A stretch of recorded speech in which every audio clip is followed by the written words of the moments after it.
One thing that we've recently added for you guys as well is on the house icon. Whenever you click on that, in the past, it just took you to this address as a direction. So if I was to click on it, it would take you to a directional map of that address. And if you're on your phone, you could then get directions and go through the whole process of, of getting it mapped and getting to it very quickly. Now what happens is whenever you click on the icon, it does bring up a menu, and it gives you the ability to still get to the addresses, but you can now click on Add to Properties. Whenever you click on Add to Properties, it takes this address.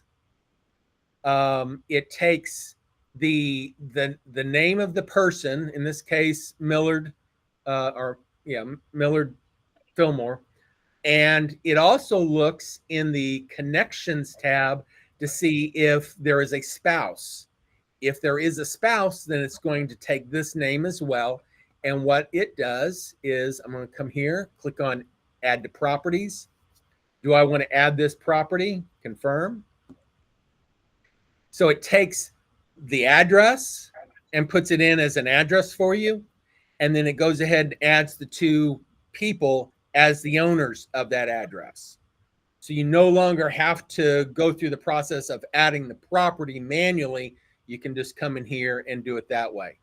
If, maybe we made a bad assumption, maybe this particular property isn't owned by both of them, you can delete one of them if you need to, or change them out if you need to. But it's assuming that if you've got that address, these are the owners.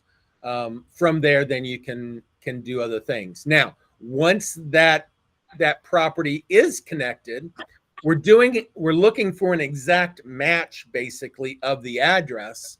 Whenever I click on it again, it will now say View Property instead of Add Property. So now I can click on View Property, and it still takes me to that same address.